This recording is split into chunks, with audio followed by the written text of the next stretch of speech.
ओम शांति 1/7/2026 प्रातः मुरली बाप दादा मधुबन। मीठे बच्चे, सारा दुनिया को शांति देवा एकमात्र बाबांकर ही कार्य अटे। सेथिपाई कहउछंती हे शांतिदाता, तेबे पुरस्कार मध्य बाबांको मिलिबा उचित। बाबा कहउछंती मीठे बच्चे, सारा दुनिया को शांति देवा एकमात्र बाबांकर ही कार्य अटे। सेथिपाई कहउछंती हे शांतिदाता, तेबे पुरस्कार मध्य बाबांको मिलिबा उचित। आजर प्रश्न, केउं पिलामाने बाबांको संपूर्ण रूपे अनुकरण करिपारिबे? उत्तर, जेउमाने बाबांका समान पवित्र हेउछंती सेहिमाने ही संपूर्ण रीति अनुकरण करिपारिबे। 2 जेउमाने प्रकृत आशिक अर्थात प्रेमिका हेबे सेहिमाने ही मो परी प्रेमिकंकु अनुकरण करिपारिबे। एही भली प्रेमिका मानंकु ही मो साथीरे नै जाउछि। सेथिपाई शास्त्र रे देखाइछंती गाईर लांज धरिले पारी होई जिबा। तेबे एठारे तो गाईर बा लांजर किछि कथा ही नाही। गीत तू प्यार का सागर है,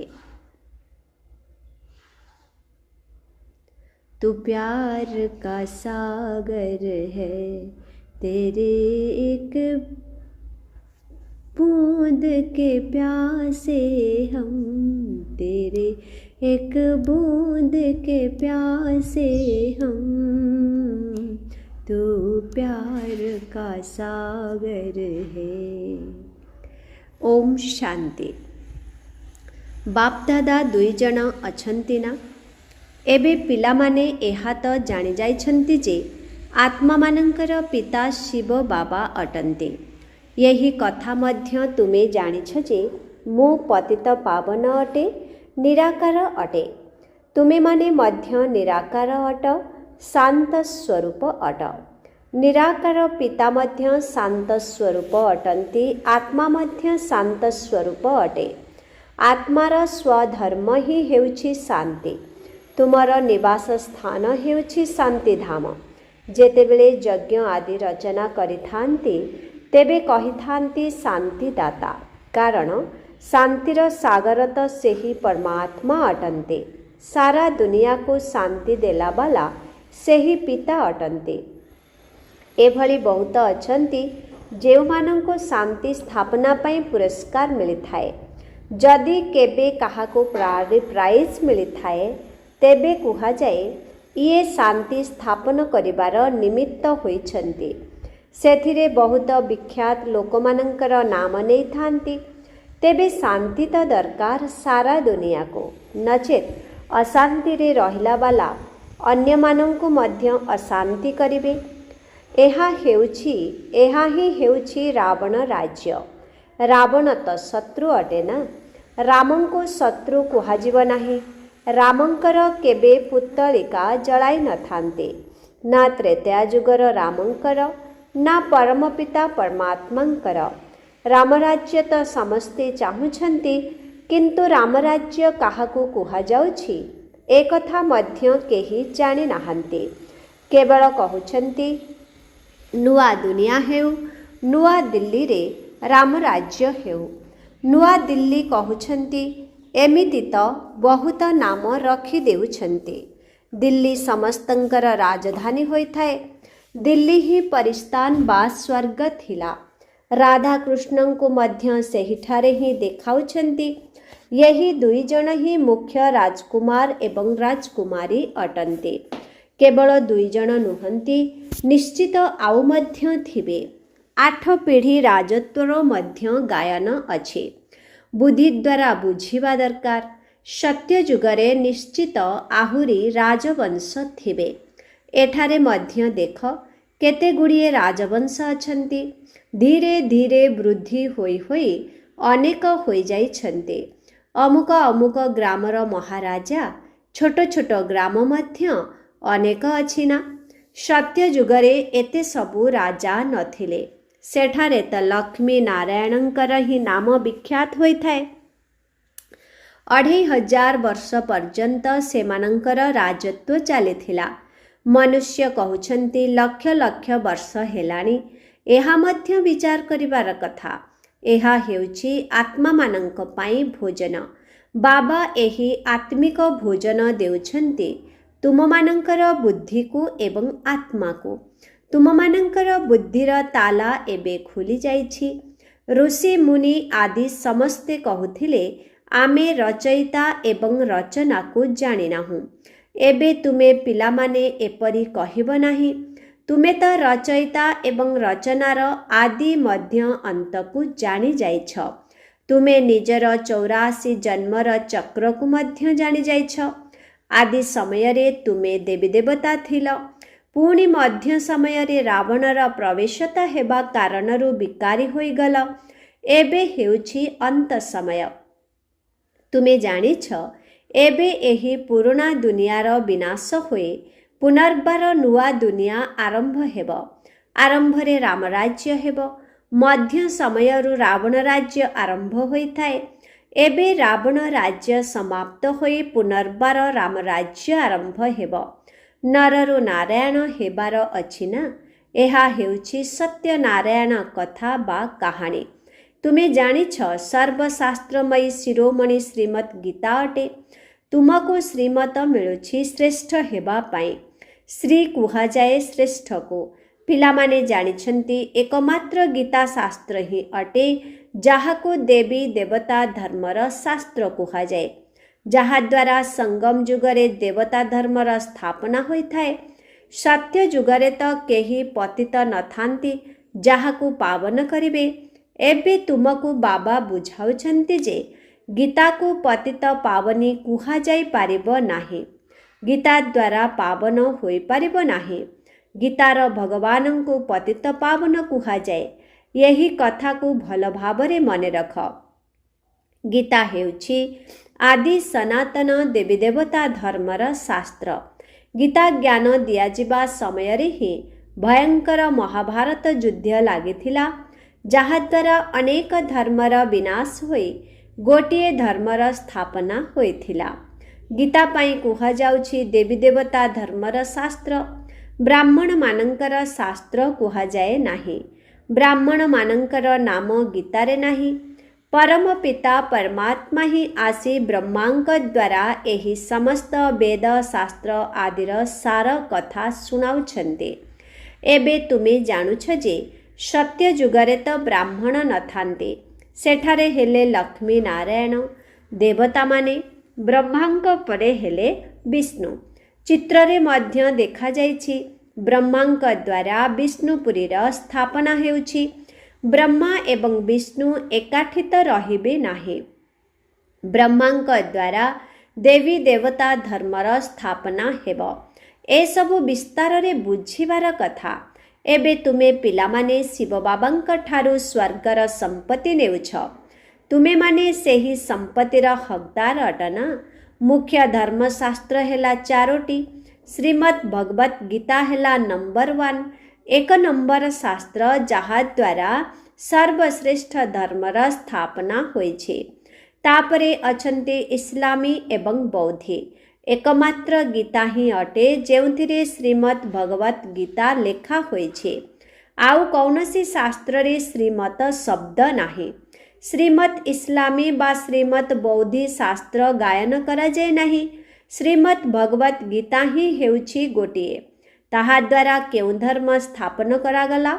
ଆଦି ସନାତନ ଦେବୀ ଦେବତା ଧର୍ମର ସ୍ଥାପନା ହୋଇଥିଲା ଏବଂ ଏହି ସ୍ଥାପନା କାର୍ଯ୍ୟ ହୋଇଥାଏ ଅନ୍ତିମ ସମୟରେ। ଏସବୁ ବହୁତ ବୁଝିବାର କଥା। ଏବେ ବାବା ଆମକୁ ଶିକ୍ଷକ ରୂପରେ ପାଠ ପଢ଼ାଉଛନ୍ତି। ଏହି କଥା ବୁଦ୍ଧିରେ ରହିବା ଉଚିତ। ବାବା ଆମର ପିତା ଅଟନ୍ତି ଏବଂ ଶିକ୍ଷକ ମଧ୍ୟ ଅଟନ୍ତି। ବାବା ପାଠପଢ଼ା ଦ୍ୱାରା ସମସ୍ତଙ୍କର ସଦ୍ଗତି କରିଥାନ୍ତି। ତେଣୁ ସଦ୍ଗୁରୁ ମଧ୍ୟ ହେଲେ। ବାବାଙ୍କୁ ସମସ୍ତେ ମନେ ପକାଉଛନ୍ତି। ଏବେ ଗୀତାରେ ଶ୍ରୀକୃଷ୍ଣଙ୍କର ନାମ ଲେଖିଦେଇଛନ୍ତି। ସିଏ ତ ଜ୍ଞାନର ସାଗର ନୁହନ୍ତି। ତାଙ୍କୁ ଜ୍ଞାନର ସାଗର ବାବା ହିଁ ଏହିଭଳି ଯୋଗ୍ୟ କରିଛନ୍ତି। ତେଣୁ ବାବା ଶିକ୍ଷକ ମଧ୍ୟ ଅଟନ୍ତି। ଏଠାରେ ତୁମେ ନୂଆ ନୂଆ କଥା ଶୁଣୁଛ। शास्त्र आदि तो बहुत पढ़ी शुणी आसिल, एबे तुमे बाबांक ठारू सीधा सड़ख शुणुछ। पूर्वरु सबकिछि शरीरधारी मनुष्यंक ठारू शुणिथिल, एबे तुमे जानुछ आमे आत्मा माने वास्तवरे अशरीरी थिले, परे पुणी शरीर धारण करिछे। बाबा मध्य अशरीरी अटन्ति। शिवलिंग तैयारी करिथांति ना, आत्मा शरीर द्वारा तांकु पूजा करिताए। डाकुछन्ति मध्य हे परम पिता परमात्मा, एठाकु आसी आम पतित मानंकु पावन कर। लिंगर पूजा करुछन्ति, किंतु एही कथा कौन केही बुझिछन्ति जे इए पतित पावन पिता अटन्ति, जाहांकु आमे प्रार्थना करि आसिछु। शिव भगवान अटन्ति, ईश्वर अटन्ति। बास एमिति ही साधारण भावरे मने पकाउछन्ति। तांकु जदि बाबा बोली कहउछन्ति, तेबे बुद्धिरे आसिबा उचित जे बाबांक ठारू संपत्ति मध्य मिलिबा आवश्यक। आमको संपत्ति मिलिछि, सेथिपाई आमे पूजा करुछु। भारतवासी मानंको निश्चित भावरे संपत्ति मिलिथिला, केबे मिलिथिला एही कथाकू भूली जाइछन्ति। एबे तुमे पिलामाने बुझुछ। पिलामाने मध्य कहउछन्ति आमे बाबांक पाखकू आसिछु। शिव बाबा ब्रह्मांक शरीररे आसी बुझाउछन्ति। त्रिमूर्तिंकर नाम विख्यात अटे। त्रिमूर्ति मार्ग नाम मध्य रखिछन्ति। त्रिमूर्ति मार्ग नाम मध्य रखिछन्ति। बाबांकर महिमा बहुत रहिछि। गीतरे मध्य शुणिल प्रेमर सागर अटन्ते। समस्तंकर सद्गति दाता अटन्ते। समस्तंकर सुख शांति दाता अटन्ते। समस्तंकर दुख हर्ता सुख कर्ता अटन्ते। समस्तंकर बहुत प्रिय अटन्ते ना। तांक ठारू प्रिय वस्तु आउ किछि नाही। जेउ बाबा स्वर्गर मालिक करन्ति, सिए निश्चित प्रिय हेबे ना। सिए हेले अविनाशी पिता। कहउछन्ति पिलामाने, मो ठारू स्वर्गर राज्य पद मिलुछि ना। तुमे आत्मा माने भाई भाई अट। एबे बाबांक द्वारा ज्ञान शुणुछ। सबु आत्मा माने बाबांकु स्मरण करुछन्ति। बाबा एठाकु आसी आमकु पवित्र कर। एबे आत्मा कहूछि बाबा आसी जाइछन्ति आमकु पवित्र करिबा पाए। बाबा कहउछन्ति संतान माने 5000 वर्ष पूर्वरु तुमकु पवित्र करिबा पाई मु आसिथिली। एबे मोते अर्थात तुममानंकर पितांकु मने पकाओ, तेबे तुमर विकर्म विनाश हेब एवं तुमर सबु दुख दूर होई जीव। डाकुछन्ति मध्य हे पतित पावन आस, अथवा ताली बजाइबारे लागिछन्ति, रड़ी मारी चलिछन्ति हे पतित पावन सीताराम। तेबे निजे पतित हेले ना। एहा ही नर्क दुनिया अटे। एहाकु रौरव नर्क कुहाଯାଏ। गरुड़ पुराण रे तो बहुत कौतूहलपूर्ण कथा सबु लेखि देइछन्ति जे एही भली कले एही भली जन्म नेब, एया हेब, पुणी कहि दियन्ति गाई लांज धरिले स्वर्ग को चली जीव। एही भली किछि कथा लेखा होइछि। तेबे जीवजंतु मानंकर तो एठारे किछि कथा नाही। तुमे गो माता अटना। तुम मानंकर लांज अथवा जे पर्यंत तुम मानंकु धरि नाहंती से पर्यंत रास्ता मिली पारिबो नाही। तुमर लांज त नाही। कहउछन्ति मध्य तुम लांज धरि भवसागररु पारी होई जिबु। तेबे एठारे लांज त धरिबार नाही, किंतु अनुसरण करिबाकु हेब। सन्यासी मानंकर अनुगामी तो बहुत अछन्ति, किंतु अनुगामी हेबा अर्थ पवित्र हेबा। तुमे माने तो प्रकृत सच्चा सच्चा अनुगामी अट। शिव बाबा कहउछन्ति मु तुम समस्तंकु घरकु फेराई नेबा पई आसीछि। तुमे माने मोते मने पकाइले तुमर पाप भस्म होई जीव। पवित्र न हेबा पर्यंत बाबांकु अनुसरण करि पारिबो नाही। शिव बाबांकु पूर्ण रूपरे अनुकरण करिबाकु हेब। तुमे माने एठारे अनुकरण करिबा पई बसिछ। भक्ति मार्गरे मध्य मोते स्मरण करि आसिछ। तुमे जानिछ आत्मा माने परमात्मा प्रेमिकंकर प्रेमिका अटन्ते। आत्मा माने तांकु गभीर भावे मने पकाउछन्ति। ଏବଂ ସିଏ ଆସିଛନ୍ତି ସାଥିରେ ନେଇଯିବା ପାଇଁ। ସିଏ କହୁଛନ୍ତି ମୋତେ ଅନୁକରଣ କର, ତେବେ ମୁଁ ତୁମକୁ ସାଥିରେ ନେଇଯିବି। କିପରି ଅନୁକରଣ କରିବ ତାହା ମଧ୍ୟ ବୁଝାଉଛନ୍ତି। ମୁଁ ହେଲି ପବିତ୍ର, ତୁମେ ହେଲ ପତିତ, ତେଣୁ ନିଶ୍ଚିତ ପବିତ୍ର ହେବାକୁ ପଡ଼ିବ, ନିଶ୍ଚିତ ଅନୁକରଣ କରିବାକୁ ପଡ଼ିବ। ବିକାରୀ ଆତ୍ମା ତ ଅନୁକରଣ କରିପାରିବ ନାହିଁ। ଅନୁକରଣ କରିବା ପାଇଁ ପ୍ରଥମେ ମୋ ଭଳି ପବିତ୍ର ହୁଅ। କ'ଣ ମୁଁ ପତିତମାନଙ୍କୁ ମୋ ସାଥିରେ ଶାନ୍ତିଧାମକୁ ନେଇଯିବି? ମନୁଷ୍ୟମାନେ କେତେ ଭକ୍ତି, ତପ, ଦାନ, ପୁଣ୍ୟ ଆଦି କରୁଛନ୍ତି ମୁକ୍ତି ପାଇବା ପାଇଁ। କାରଣ ଏଠାରେ ଦୁଃଖ ମିଳୁଛି ଏବଂ ସମସ୍ତେ ନିଜର ଘରକୁ ଫେରିଯିବା ପାଇଁ ବ୍ୟାକୁଳ ହେଉଛନ୍ତି। ବାବା କହୁଛନ୍ତି ପବିତ୍ର ନିଶ୍ଚିତ ହେବାକୁ ପଡ଼ିବ। ମୁଁ ସଦା ପବିତ୍ର ଅଟେ, ସେଥିପାଇଁ ତ ତୁମକୁ ପବିତ୍ର କରିପାରୁଛି। ମୁଁ ଆସିବି ମଧ୍ୟ ବ୍ରହ୍ମାଙ୍କ ଶରୀରରେ। ମୁଁ ରଚୟିତା ଅଟେ, ମୁଁ ଏହି ବ୍ରହ୍ମା ଶରୀରରେ ଆସୁଛି। ଦେଖାଇଛନ୍ତି ମଧ୍ୟ ବ୍ରହ୍ମାଙ୍କ ଦ୍ୱାରା ପରମାତ୍ମା ଦେବୀ ଦେବତା ଧର୍ମର ସ୍ଥାପନା କରିଥାନ୍ତି। ତୁମେ ବ୍ରହ୍ମା କୁମାର କୁମାରୀମାନେ ଜାଣୁଛ ଯେ ଶିବ ବାବାଙ୍କୁ ଅନୁକରଣ କରିବାକୁ ହେବ।